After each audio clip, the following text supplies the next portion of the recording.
Hello and welcome to my channel Joanne Seal, where I show you how to make and create beautiful things. And today we will be making this lovely Luna Moth using watercolor pencils. First, creating a grid with a ruler and a pencil.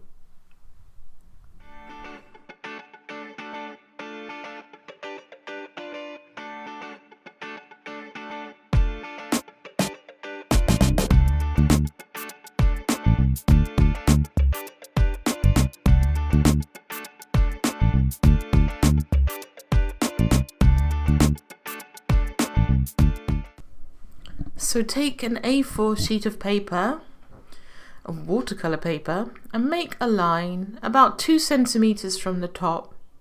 Make it 18 centimeters long, roughly in the center. And then in the center of that line, make another mark that's at the 9 centimeter mark, and then draw an 18 centimeter line down from there. Now you want to divide that in half again, so that will be 4.5 centimeters on each side. Make another mark, and likewise through the line going down, make a mark at 9 centimeters and 4.5 centimeters. Now using these guides, you make a grid. So draw the lines down from your marks, both down and across.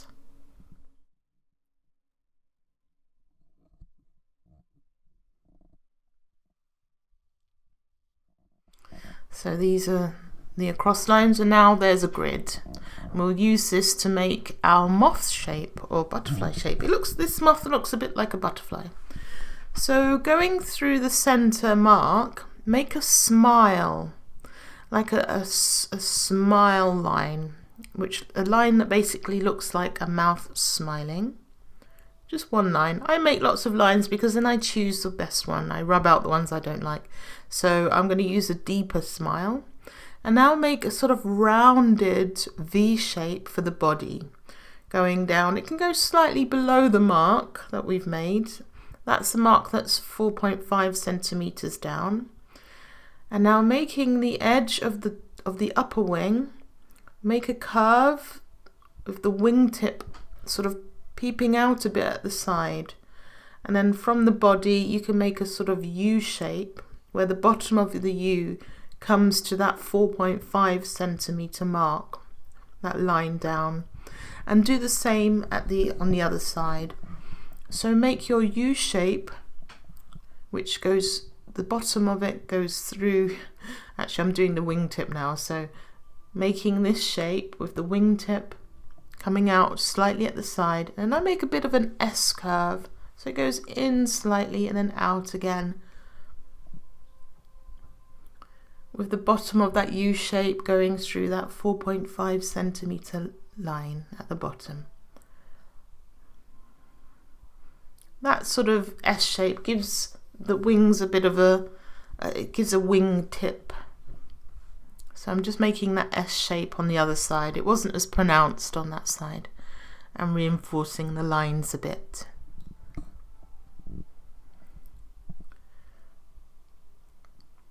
Now making the lower wings, make a curve which goes from the body down through the 4.5 centimeter line, and do the same on the other side. And now through the middle, I'm making a sort of a big smile, which goes down to the bottom of the 18 centimeter line, and then make a wavy line for the bottom of the wing. I call it a skirt. I don't know why, I just call that bottom wavy line a skirt. So you can't see the bottom you can slightly see the bottom of the wings now. They have a bit of a tail. So bringing out the skirt a little more and making it wavy, and then reinforcing that smile in the middle, which is just where the two wings separate, but then they join together at the bottom, the wingtail does. And the bottoms are they bulb out a bit, they're a bit wider. So now there are some markings in the center of the wings. So make 2 elongated circles in the middle of each section of the wing. And then the ones at the top are more like a comma. So make this sort of shape, this curved shape, going from the 4.5 centimeter line. And now I'm just drawing the head of the moth, which is like an upside down smile, and marking in the antenna. So there. That was a very quick sketch, but do practice. I practiced this quite a lot before I made this one. Just practice all the shapes and practice drawing your guidelines and getting all the measurements correct. You're basically making an 18 centimeter line, dividing it in half, and then dividing that in half again. Now I'm using a rubber to rub out my guidelines, my grid. I'm using a dust-free rubber, which makes slightly less dust than a normal rubber. You can get it from any art supplies shop. It's a bit more plasticky than a normal rubber, and it doesn't create the dust. It does create a little bit, but it's not as bad as it would normally be. And I've also got an electric rubber, which I didn't actually get batteries for, so I never use it as an electric rubber. I just use it as a fine tipped rubber if I need to rub something out from small spaces. And so I need to rub out the grid lines from the small spaces in between the wings. And if you don't have that, you can use an automatic pencil, has a fine rubber at the other end. You can use that. So just gently rub out the lines. The lighter you draw in the grid lines, the easier it is to rub them out. So only mark them on gently. And I use a very hard pencil so that the line is quite faint. The softer the pencil, so a HB pencil will create a darker, thicker line.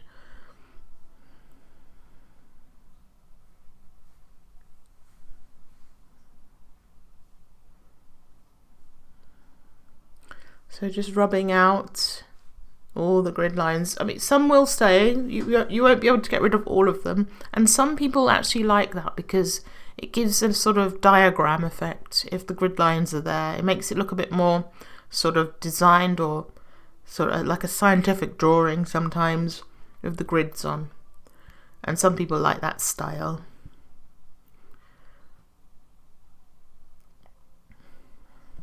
So gently rubbing away all of the grids and leaving our lovely sketch. I was amazed at how easy it was to draw this with a grid. I've never drawn anything with a grid before, but I knew that I wanted to teach this, and in order to teach it I had to make a grid in order to show you how to make it as well. And it worked quite well. So I'd recommend grid making. I think most other makers, artists, they use grids. I've just never gone down that route before. So rubbing away everything now until we're left with our lines. Now I'm just making another line at the top of the wing which crosses the whole of the wingspan. This is a different colour. We're going to colour this differently, so it's the line is very thin at the tips and it gets wider across the body. So now I'm just rubbing out wherever that line has crossed something else that I've drawn in, because this is a solid line. It's a solid colour. So just reinforcing it a bit, and soon we'll be ready to add our watercolor pencils. And I think in the next shot I show you the colours that I'm using, which are all greens, different varieties of green and some blue. And choose a blue which is more turquoise, because that's sort of teal turquoise colour that the moth is. So these were as close as I could get to a sort of turquoisey blue, and it's a warm blue. So turquoise is blue with a bit of red added. So starting along the edge of the wing, just lay down some of the blue, and along the top and coming out from the body as well. So we'll just add the blue to start off with, wherever we need to have this blue colour. So lay down a fair amount of colour. I'm using a darker blue now to just intensify the blue a little bit. So along the bottom of the lower wing and slightly down into the wingtail, add a bit of blue, and at the bottom it needs some blue as well. Now I'm using a very light green. This is it's like a spring green or a lime green, and this is an Inktense pencil, which is different to a watercolor pencil. This is more of an ink, but I really like them because they're very translucent, and I'm using that sort of at the bit of the wing that goes over the lower wing, and then throughout the lower wing, and then using it sparingly at the top of the wing as well, which is slightly off camera, sorry. And now this is more of a apple green or true green, and I'm just going to use that throughout some of the lime green that I laid down, just to make it a little bit more green, especially where the blue overlaps the lime green. But I use this sparingly. I don't lay down a lot of it because I want to keep that fresh lime green, and I want the lime green to sort of interact with the blue. Now this is like an emerald green, which is a fairly dark green, fairly bluey dark green, which I just need to add to the top. And then along this curve where the tail starts on the lower wing, and then right at the bottom as well. You don't need a lot of this. And slightly underneath as well. I think this is nearly done. We can start adding some water. So I'm using a soft brush. It's not a watercolor brush, it's a soft acrylic brush.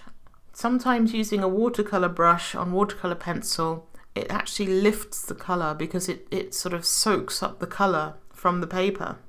So I don't use a watercolour brush when I use watercolour pencils. So just going over the bits that are blue to start off with, just activating it. This is my favourite part. It's like, I don't know, as a child when you got those colouring books that had ink impregnated in them and you just had to wipe water on them and you got the picture. Now activating the greens, the lime green, that's lovely spring lime green in the middle, and now where there's the overlap, slightly blending it into the blue a little, just so it's nicely blended. The Inktense pencil that I used, it tends to sink into the paper more, and it tends to not move as much as watercolour. So it's kind of formed some edges slightly, but if you use watercolour pencils, that won't happen. Those edges do eventually disappear, but they can make a nice effect as well. And I'm just sort of helping those edges to go by sort of scrubbing a little with the paintbrush. So just blending things a bit more and doing the tail.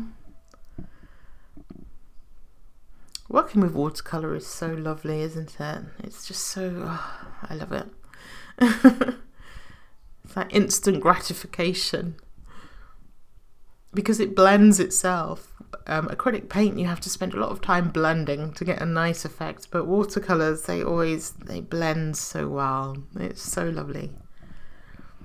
So just sort of, I'm just breaking up the edges of where I use my Inktense pencil. I didn't realise that this would happen to the extent that it has, but it actually made a really nice effect. So I'll sort of play with that a bit more in the future, I think. So just blending everything a bit more until it's all nice and smooth looking. Now I'm going to add a little bit of a sort of light brown to the body because there is a slight brownness to it. It looks white, but there's a little bit of brown in it too, and it just gives it a bit more dimension as well when you add some colour to it. So just lightly adding some light brown. It's like a golden brown to the centre, and activating that with my brush, my wand. I like to call it a wand sometimes. So now I'm going to use this maroon and with a little bit of brown, and I'm going to add the solid colour which is at the top of the wing, and this crosses the whole of the wingspan and the body. I'm pretty sure sort of it has a function in terms of the anatomy of the moth, in that it keeps the wings open because it seems quite stiff, so it keeps the wings spread out. Maybe it's quite a thick fleshy line on the actual moth. So adding the maroon and a little bit of brown, I'm just activating that and making sure it goes right across the top of the wing, and it's very thin at the edges and then thicker in the middle. So that's the sort of shape you should be aiming for. It's quite an elegant shape as well. It gives it a lot of elegance. And also that lovely purple maroon, it buzzes against the green. I think they may be complementary colours. So now sometimes I draw on the desk and then I activate the watercolour on the desk, so I have more of a paint rather than a pencil, and that can help just for adding some fine touches to the painting. So I'm just going around the edge of the upper wing, just making it a bit more purple. So just going along this S-shaped curve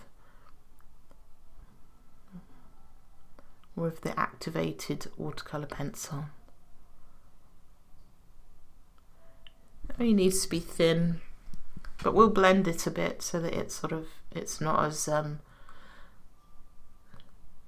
as like a hard line. And using it in the comma in the shapes we made in the middle of the wings, so that's like a comma. Is it called asterisk as well? What's the word? And then in the little circles in the lower wing and along the bottom of the lower wing in the bit that I call the skirt. I just call it a frilly skirt. And doesn't that look lovely? It's so simple. Yeah, so lovely. And so making a few lines along the tail. Just adding a bit more to the top fleshy part here.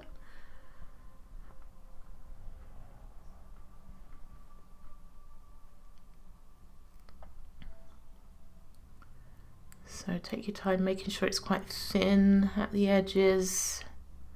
It's quite a hard line to work, to be honest. You have to have quite a steady hand. Just to keep that elegance of the line. So I'm just adding a little bit more colour to deepen the colour in the spots on the wings.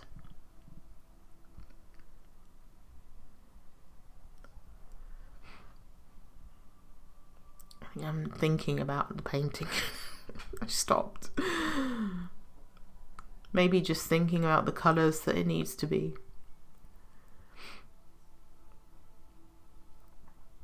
and cleaning up my mess. My desk is always covered in paint. It's so useful to have a desk like this that you can use as a palette.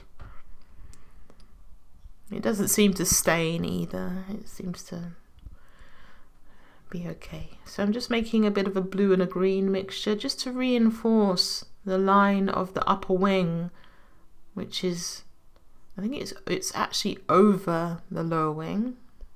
So I'm just, that line had sort of disappeared a bit, so I wanted to reinforce it slightly with a blue-green mixture of paint. And then adding some blue where the wing is near the body. The body's slightly furry. It's got some sort of fine fur or feather or something. So I wanted to give that impression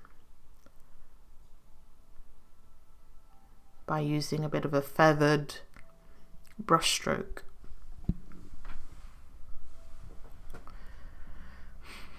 So adding more blue.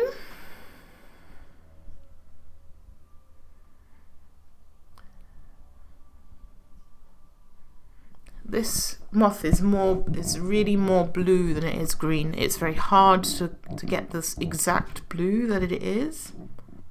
It's like a teal, it's a greenish blue basically.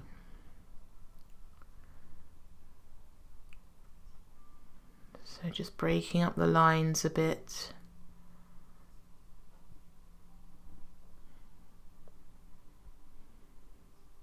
And reinforcing them.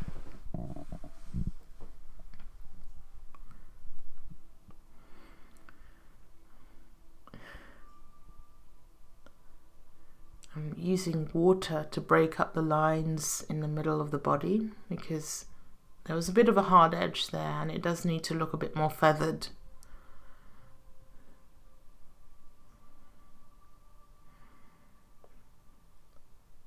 I'm doing a little off camera, adding a bit more blue to the base of the lower wing.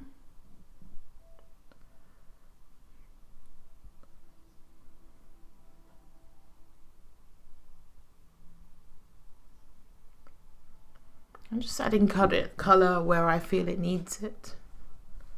Just reinforcing the colour with my watercolour pencil that I've made into a paint. And doesn't it look gorgeous? Looks so nice and so simple. So now I'm using a watercolour pencil, a blue one, to make the veins in the wings. So just make some curved lines that go from the top outward to the outer edge. Sort of they go from the top but towards the body as well. So that lovely curved line that you see in butterfly moth wings where the veins go through them. It's a really nice detail. And do the same for the lower wing, making very fine lines to show those veins. And the detail, when you add detail to watercolour, it really does bring it to life, because it goes from being sort of a flat colour to one that's sort of has little interruptions in it that make it look more realistic. So now I think I'm getting a yellow. I'm going to go around the edges, the outer edges of the wing, just to give them a bit more definition and life. This is a very light yellow. If you've got white, you can use white as well. I didn't have white, so I'm using yellow. In some of my practice ones, I actually used acrylic ink to do this. But not a lot of people have acrylic ink, and I think it actually looks better with watercolour pencil. Now I'm going to use some black to just enhance the edges of the spots in the middle. I'm just sort of sharpening my pencil here because these lines have to be very fine and and thin as well, which is fine, I guess. Making a little mark, a sort of smile shape in the center. So they have a little dark bit at the top and then a smile bit in the middle. And making a mark along the inner side of the comma, and then a little semicircle inside that.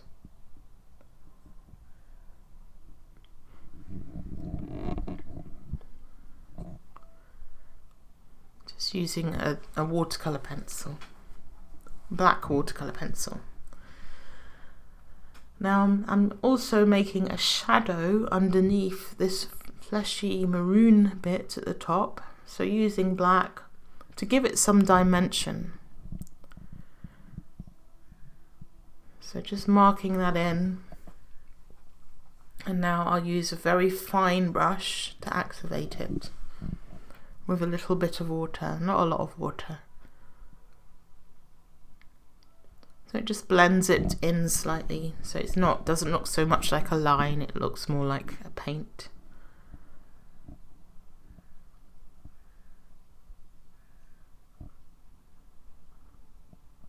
You can use your fingers to blend as well. I always use my fingers to blend. And just smoothing that line out so it's more blended, rather than being a sharp line. And so I'm now making it into a paint and using that as well to give a nicer effect, a painterly effect, I guess. And then doing the same for the markings in the wings.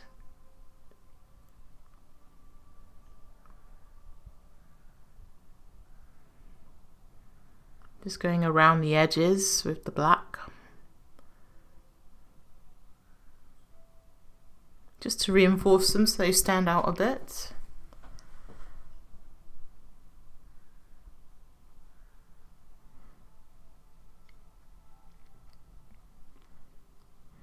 And doing a little smile in the middle.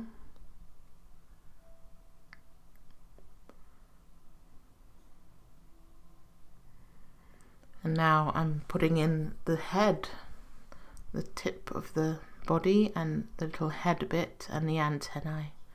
Just using loose brush strokes to put those in.